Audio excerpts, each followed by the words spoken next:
Shalom, queridos. Hoje, pela graça de Deus, vamos agradecer ao nosso Deus pela sua misericórdia. Nós já estamos em Provérbios capítulo 2. Provérbios capítulo 2 trata do valor da sabedoria, porque o livro por- trata do valor da sabedoria. Portanto, o livro de Provérbios enfatiza a importância de buscar a sabedoria como um meio de crescimento espiritual e de obter um entendimento mais profundo de Deus. A sabedoria é um presente de Deus, que é concedido àqueles que a procuram com sinceridade e diligência. Além disso, Deus promete proteger e guiar aqueles que a possuem. A sabedoria traz satisfação interna e ajuda a discernir o que é certo e errado, protegendo contra as tentações da imoralidade e do pecado. O texto alerta especificamente para o perigo das mulheres imorais, que não são causa, que não só causam, não só causam dano a si mesmas, mas também aos homens que se envolvem com elas.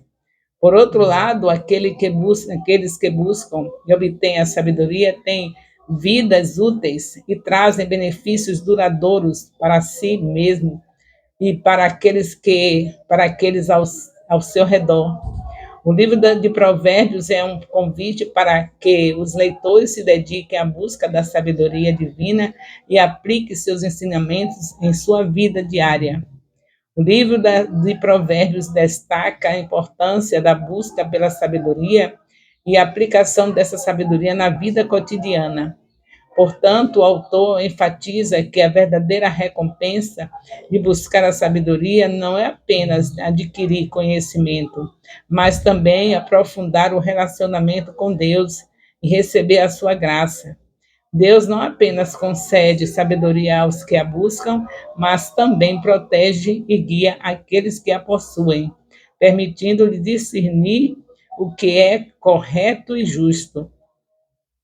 Além disso, a sabedoria protege contra aqueles que têm maus intentos e evita que se caiam em tentações perigosas, como a imoralidade sexual. E, em vez disso, aqueles que possuem sabedoria são capazes de viver vidas úteis e benéficas para si e para os outros. Assim, o capítulo 2 dos Provérbios destaca a importância da busca pela sabedoria e as recompensas que ela traz. Embora seja um processo difícil que exige diligência, a sabedoria traz benefícios duradouros e ajuda a viver de maneira justa e reta. É uma lembrança de que a sabedoria não é apenas uma questão de conhecimento, mas também de relacionamento com Deus e aplicação prática na vida diária. Louvado seja Deus. Capítulo 2 de Provérbios. É interessante, a sabedoria fala que evita, né, essas situações da imoralidade sexual. E Deus realmente, quando você aceita Jesus, quando você descobre pela pregação do Evangelho que você é um escolhido, que Deus entregou você para Jesus e que Jesus não vai lhe lançar fora, daí em diante o Espírito Santo também vem habitar em você. E esse Espírito é o Espírito da sabedoria. Nós, como filhos de Deus, nós que fomos comprados pelo sangue de Jesus, nós temos o Espírito Santo. Não dá como, não podemos deixar de entender que tendo o Espírito Santo, temos a sabedoria de Deus. Porque a questão está em buscar, em estar dando atenção ao que ele dirige a gente, o que ele fala para a gente. Então, eu lembro-me que o Senhor, eu aceitei a Jesus com 7 anos, o Senhor começou a me conduzir, eu já não queria mais brigar com meus coleguinhas, eu já não queria mais puxar o cabelo, dar beliscão, já houve uma mudança. E eu fui crescendo, depois dos 7 anos que Deus me mostrou que eu sou uma escolhida, aí eu fui crescendo assim, tendo aquelas ideias maravilhosas de agradar a Deus, de procurar agradar a Deus. E eu senti no meu coração Quando eu via minhas colegas logo cedo, assim, ainda bem não menstruou, já estavam namorando e tendo já beijos na boca, abrasamento, aquelas coisas todas. No meu coração, na minha mente, tudo mostrava que o correto era a gente ter alguém que, quando Deus entregasse para a gente alguém para casarmos, porque nós sabemos que Deus disse que não é bom o homem estar só, não é somente no casamento, ter amigos, ter pessoas, mas eu digo no casamento especialmente, não é bom a gente ficar solteiro, é bom ter esposa, é bom o homem ter uma esposa, é bom a mulher ter seu esposo. Então eu já pensava assim, que deveria ser aquilo que eu via minhas colegas fazer, ficar num cantinho lá, quando o rapaz pedia em casamento para namorar, chamava, dizia que era para namorar. Então, que já é uma coisa errada, né? Aí os pais costumavam deixar aquele lugarzinho na varanda, no hall, bem distante deles, e deixava o casalzinho ali. E eu já sentia que isso não era correto. Como é que eu vou ficar é, junto com o rapazinho, com a pessoa que quer casar comigo, num lugar separado, não sou casada com ele, apenas estamos nos preparando para casar, e ali eu já sabia, Deus já me fez entender que aquilo não era correto. E aí eu sabia disso, mas ninguém tinha me ensinado. Era algo que Deus colocou no meu coração pelo seu espírito, que o espírito dele é o espírito da sabedoria. Eu sou filha de Deus porque eu tenho o Espírito Santo. Quem não tem não é filho. Então eu vi que aquilo vinha do Senhor. Meu pai não me ensinou isso. Ao contrário, meu pai foi uma pessoa que adulterou, que namorava na frente da casa, a gente morando, a vizinhança, quem desse ousadia para ele namorava mesmo.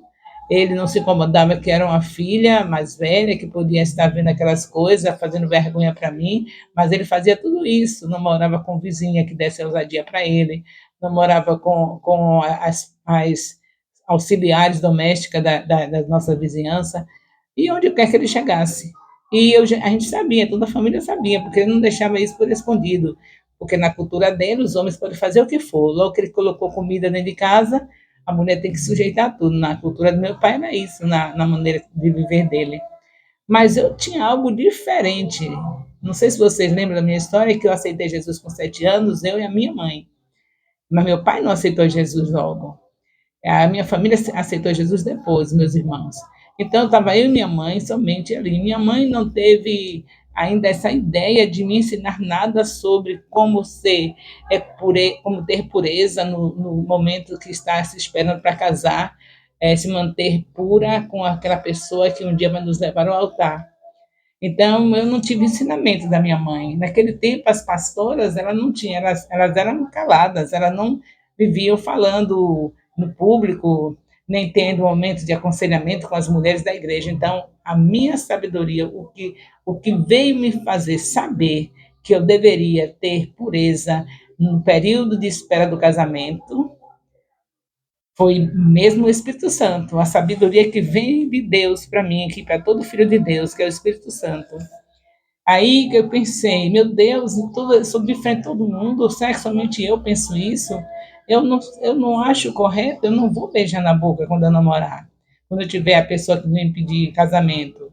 Eu não vou, porque eu sei que isso eu não sabia explicar o que acontecia, eu era totalmente inocente, como qualquer pessoa que nunca beijou na boca é inocente. Eu não sabia que tinha aquela coisa toda que a gente sentia quando beijava na boca, mas eu já tinha desconfiança, porque o Espírito Santo me ensinou que não era correto.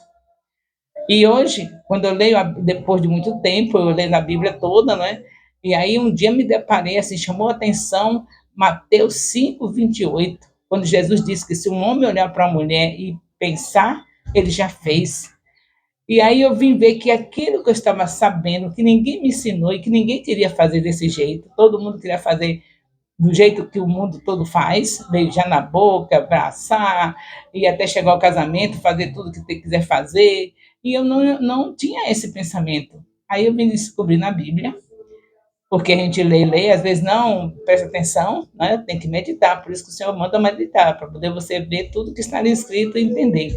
Até que um dia eu meditei, vi que realmente o que estava me dando essa sabedoria para não ter namoro com beijo Era o Espírito de Deus, porque ele está casado com a palavra. Se Jesus já tinha dito, e se o homem olhar para uma mulher e pensar, já fez. Como é que uma mulher é abraçada com um homem, beijando na boca, se acariciando, está pensando em quê? Com os anjos, pensando nos anjos, pensando no trono de Deus?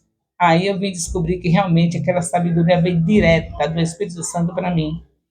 Então, esse livro de Provérbios fala de sabedoria e mostra como a gente, com a sabedoria, evita a imoralidade. Com a gente, com o Espírito Santo, a imoralidade é você que escolhe se você quer obedecer ao Espírito Santo ou não. Se você quer obedecer, você vai ter certeza que ele não vai dispensar a obediência a Mateus 5:28. Já pensou o homem olhar e pensa? Agora imagine, não é nem para pensar, nem olhando. Agora imagine o homem fazer o clima, criar o clima, sentadinho no lugar que papai e mamãe não tenham por perto, e ali criar aquele clima para estar se beijando sem ter casado. É brincadeira uma coisa dessa? Pois é, isso é sabedoria. A sabedoria de Deus está dentro de nós. Se todo jovem, todo solteiro, toda solteira que vão estar comprometida com alguém para ir até o altar, pensasse sobre isso, perguntasse ao Espírito Santo, eu nem perguntei, eu percebi o movimento dele dentro de mim me mostrando que não era correto. E aí, se todos verem isso e obedecerem, vão se dar bem. Agora, quero dizer para você que, infelizmente, assim como Salomão teve a sabedoria e desperdiçou, eu também desperdicei. O meu primeiro namorado, eu tive 2 namorados. Eu fui o primeiro e o segundo que eu apostolaria com o qual eu me casei. Então, no primeiro namorado, eu passei 1 ano sem beijar na boca, porque eu tinha dentro de mim essa sinalização, que não era para beijar. Conversar, dar a mão, sair passeando das mãos, mas nada de beijo. Então, durante 1 ano, o rapaz não era cristão, não tinha confessado a Jesus diante dos homens, como a Bíblia manda. Não tinha se decidido a Jesus Cristo. Era uma pessoa muito bem comportada, aparentemente um bom caráter, mas bom caráter não leva ao céu, nem comportamento bom leva ao céu, o que leva ao céu é Jesus. E com Jesus aí vem somar o comportamento bom, mas comportamento bom sem Jesus não leva aos céus, porque a pessoa pode estar se comportando bem por qualquer motivo. É tanta pessoa que tem um comportamento maravilhoso, mas a intenção é conquistar alguma coisa por causa daquele comportamento. E com Jesus não, você se comporta bem porque Ele é o seu Senhor e Ele merece ser honrado numa vida de pureza, de santidade. Por isso que você aí tem que ter um motivo certo. Não adianta você se comportar bem e não aceitar Jesus Cristo. Então, o caso desse rapaz, ele era bem comportado, tão bem comportado que ele esperou 1 ano. Eu não queria beijar e ele não me beijou na tora, não. Ele esperou. Quando fez 1 ano de casado, então eu resolvi deixar ele me beijar. Ele não pediu, eu que disse. Eu não disse, mas eu cheguei perto dele, abracei, e aí já sabe, uma pessoa que só fazia dar as mãos, não tinha abraço, não tinha beijo, de repente abraça, para ele foi uma grande emoção, ele aproveitou a oportunidade e o primeiro beijo aconteceu. E só foi para meu mal, porque a sabedoria desperdiçada só está nos dando para nossas vidas. Aconteceu isso com Salomão, o próprio escritor, segundo alguns, ele é o escritor desse livro de Provérbios. Ele mesmo desperdiçou a sabedoria, nós sabemos. Quem não sabe vai saber, com a continuação dos estudos do nosso discipulado, vai saber tudo que não sabe ainda sobre a Bíblia. Então, ele mesmo desperdiçou, Salomão. E ele bem pode falar de sabedoria, dos danos que a pessoa sofre por rejeitar a sabedoria que já está dentro de nós, que é a presença do Espírito Santo, disponível para nos dirigir na sabedoria de Deus a todo momento. Louvado seja Deus. Esse é o segundo capítulo de Provérbios, e que você já sabe, precisa ter sabedoria, porque o Senhor dá a sabedoria, e da sua boca vem o conhecimento e a inteligência. O amor de Deus, nosso Pai, a graça salvadora do nosso Senhor Jesus Cristo, a comunhão do Espírito Santo seja com todos os discipuladores e discípulos do Ministério Apostólico Internacional Filhos de Jerusalém, desde agora e para sempre. Amém.